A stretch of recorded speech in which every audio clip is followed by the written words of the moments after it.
Today, the number of people in Yorubas that are skeptical in Yoruba-speaking areas, that I'm trying to say, are more skeptical of an Igbo presidency than anybody from the north.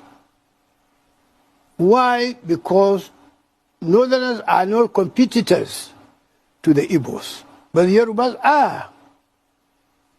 What is the stake in Nigeria? The education and capital. We don't have the capital in the north. We don't have enough educated people. We will have one day, I know. There will be a time when we will surpass the south. The time is coming. But it's not now. It's not there yet. So there is no serious competition between the north and the south, except the unfortunate ill feeling of the Civil War. Well, my suggestion is this: that one, I'll direct it to our Igbo compatriots, that they should go out, seek understanding with fellow Nigerians.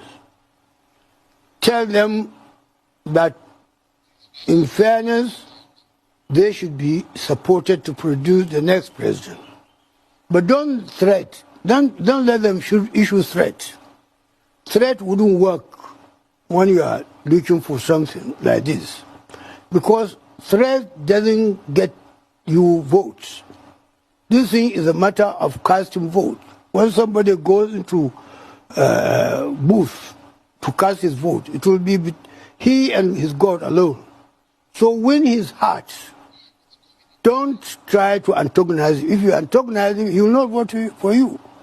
And he has not committed any sin or offense. So persuade, this is the reason why political parties campaign. It's just to persuade people. Election is a matter of persuasion. I will just send this message to my Igbo compatriots. I have a lot of them who are my friends, but unfortunately a lot of them have gone. But I still have some, even though they are not my age mates. Let them moderate their method of appeal for votes, but it will pay them better if they use better language in trying to win votes from Nigerians. We are all better off in Nigeria. Like I said before, any village you go, you see the presence of Igbo. If you don't see him physically, you will see electricity bulbs bought from the Igbo. You will see spare parts bought from the Igbo, and so many other things. So even where Igbos have not been able to produce a president in Nigeria, they dominate economic life of Nigeria. When you dominate a market of 200 million people, you better be counting on them in your calculation. You stay in Nigeria as your country. Nobody can drive you out. You sell your wares anywhere you like. You wouldn't have that if there is no Nigeria. Igbos and Hausas are the people who go out of their original habitat, but the Yorubas don't. We are not like them. So I'm advising the younger men, you see, we are finished, but the younger men, tomorrow is for you. Don't destroy your future. Don't let some of our cantankerous people who are inciting you to leave Nigeria. Don't leave. Don't do that. Don't be deceived again. Don't be deceived by the Fulani's agenda. We should not be carried away. Our focus should be the target. We saw a video in which Tanko Jakasai was drumming for the support of Igbo presidency, saying they are tired of the Yoruba. Don't let anybody deceive you. One Nigeria would not work.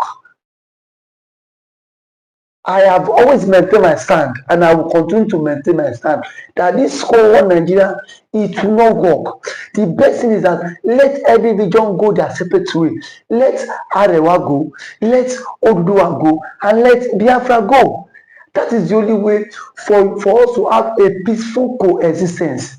If not so, we will continue to deal with these Fulani militias causing havoc in every nook and crannies of the society. Now, they are scheming, the Fulanis are scheming to bring Peter Obi to become president so that after Peter Obi, power can go back to the north so as to please the Igbos. Are we daft? Are we daft? See, why is that we forget things so easily? The same people who supported Bola Ahmed Tinubu in 2023 over Igbo man was Peter Obi not on the ballot box? Since the return of democracy in 1999, has Igbo man become the president of this country? The answer is no. In last general election, it was the turn of an Igbo man, Obi, by justice and equity. Igbo man was supposed to be the president of this country, but rather the Fulani went to support Bola Ahmed Tinubu, and now Tinubu has now balkanized the whole north. Tinubu has given virtually all the political appointment to the southwest, to the Yoruba Romans, to his brother in southwest, and now the north is now looking to form an alliance with the Igbos to become president. Our people are see. I think it is high time we should sit down and examine our brains. You want to form alliance with the Fulani man?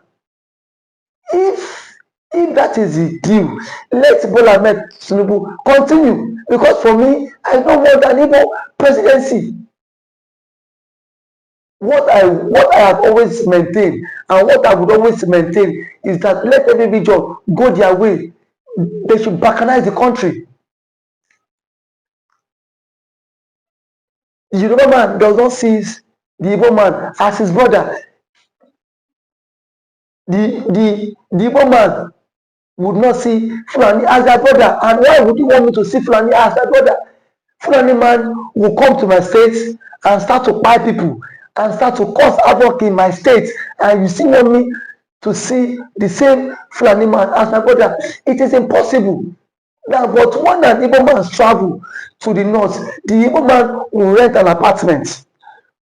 The Igbo man will respect the laws of the laws in the northern part of the country. But when a northern man travels down to the south, travels down to the southeast, the man is that northern man, Musa Kwankwaso Rabiu is no respecter of any laws, and they don't rent an apartment, rather they sleep in shades and then perpetrate evil. Is that the kind of person you want me to call my brother? And now they ask, see, Peter Obi should not be deceived this time. Whosoever is deceiving Peter Obi should call him to order, that we are saying we don't want Igbo presidency. All what nnamdikanu has said a long time ago, that this country would not remain one, and that Fulani killings will be on a very high side. And now, for the fact that the Fulani sees have seen that they cannot control Bola Ahmed Tinubu anymore, they are scheming to form alliance with the Southeast, so as Obi will just become a one-time president. Why is Obi fooling himself?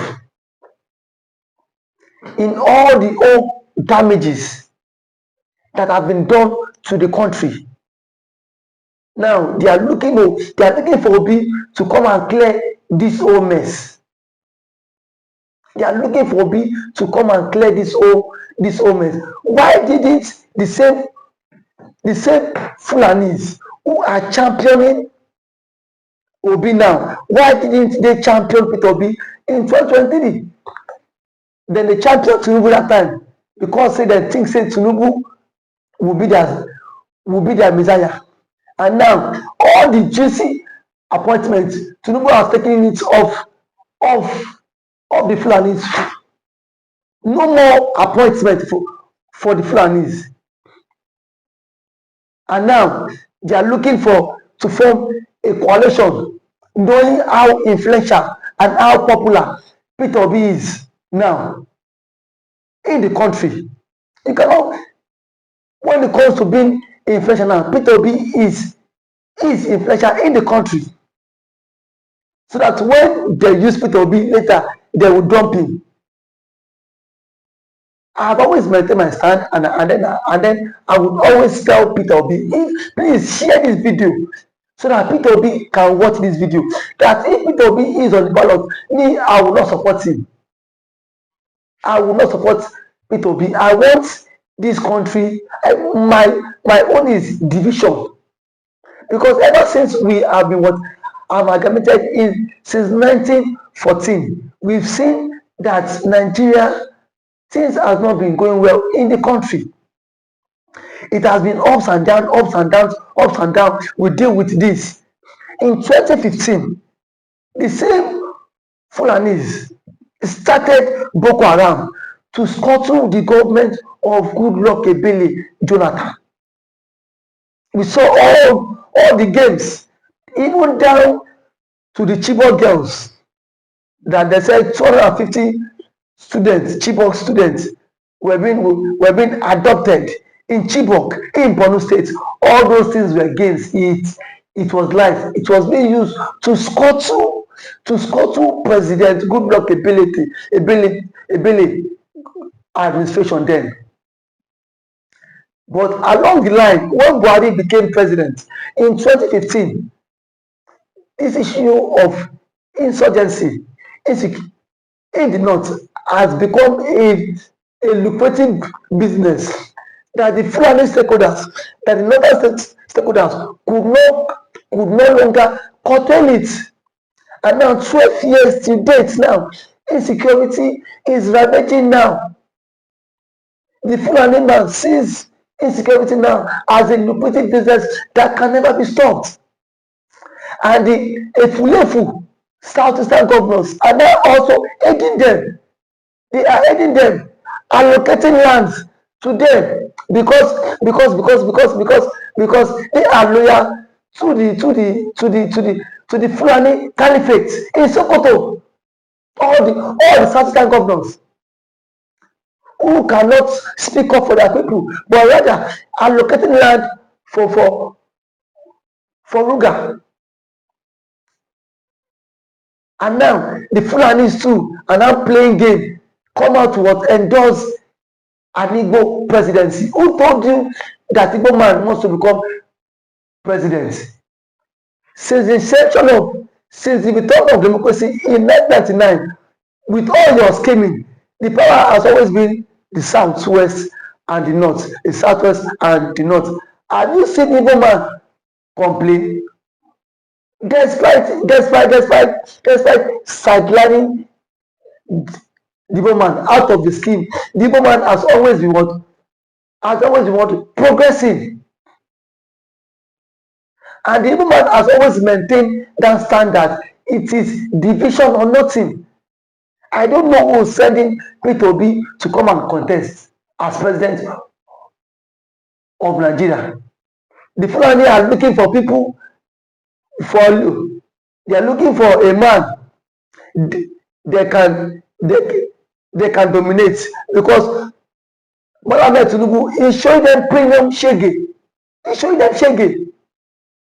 He's showing them, because they believe that Nigeria belongs to them and nobody has that power to even if you are the president, you will still pay an alliance to them. But today, Bola Tinubu has balkanized the north, the entire structure in the north. That are even in government parastatals and government agency, you cannot see them as MDs of government parastatals anymore. Tinubu is now fixing the Yorubas, and now they feel it is high time. It is high time for them to form alliance with the Igbos so that Peter Obi can become president and so that they can rule over Peter Obi and continue with their what illegal atrocities and continue with the killings across the countries. We will not be deceived again. The Igbo man would never be deceived with this, with the Igbo presidency. Mazi Nnamdi had always said this a very long time ago, that Fulani has a conquest agenda. Now, when they see that this pattern is not in their own favor, they will always switch. And now they are switching. Just some days ago, when Peter Obi celebrated his birthday, Peter Obi, we saw how the northern borders in Sokoto, Zamfara, etc., were going around the streets to celebrate Peter Obi. We cannot be fooled this time again. The Igbo presidency, to me, is a mirage. It will not come, and we don't want it.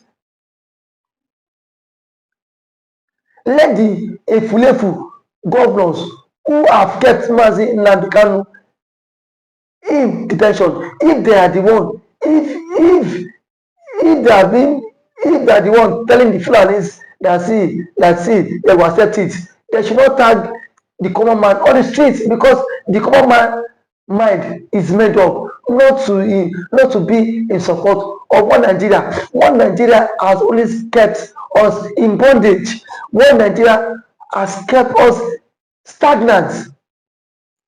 It has kept us stagnant. For me, I have always maintained my stand that it's high time we balkanize this country. Since 1914, since 1914, that the southern and then northern protectorates were what amalgamated. Up to 1960, when Nigeria gained her independence, and still nothing don't change. And yet you see Fulani killing people, killing my sisters in the farm. People can no longer access their farmlands. And what if left southeastern governors are still want to form alliance with this Fulanis. Are these people of their senses? People who are buying you still have the effrontery going to form alliance with them. Are you normal? These are people who don't mean well for this country. I will always say that it is high time we wake up. If today is your first time of watching this video, please like, please share, comment for more political discourse. Thank you. Inwifuru, the governor of Ebonyi State, why have you decided to punish your people? Why do you want to become a slave in the hands of the Fulanis? Why?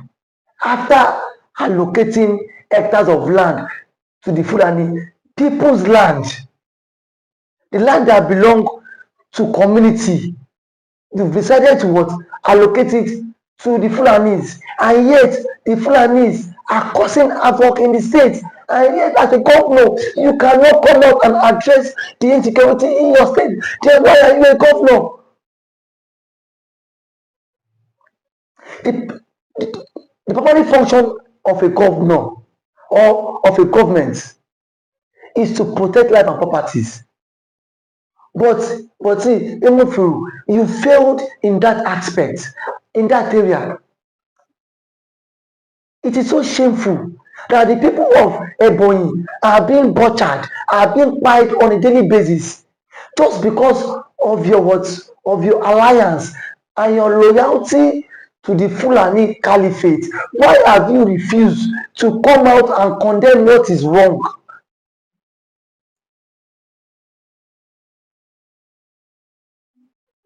One thing you should understand that see, you will not be governor of the people forever. You might you might you might win the election for 8 years. The Fulanis who made you governor can still make you governor again. But I am very certain that after your tenure expires, after you complete 8 years in office, you will leave the office. And now, what will your people speak about of you? Will they speak good, well of you, or will they speak evil of you? You've not joined bad wagons in the southeast. We know all the bad governors in the southeast. All the bad wagons in the southeast, we know them too well. Just some days ago, Fulani killed about 80 persons in Ebonyi State, and then as a governor, you've not issued an ultimatum to the Fulanis, despite the uprising in the state. How much has Fulani paid you? How much has Fulani? What contract have you signed with the Fulanis for you to keep quiet and not condemn the atrocities of these people? How much have they paid you?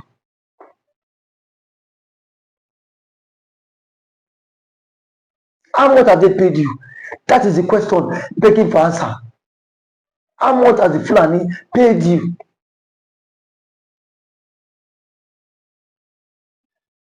That you cannot speak up for your people. It's now the people are now carrying the whole this issue of insecurity. The people have now went extra mile to form a vigilante group so as to safeguard themselves, and you are the governor of the state, and then every month you get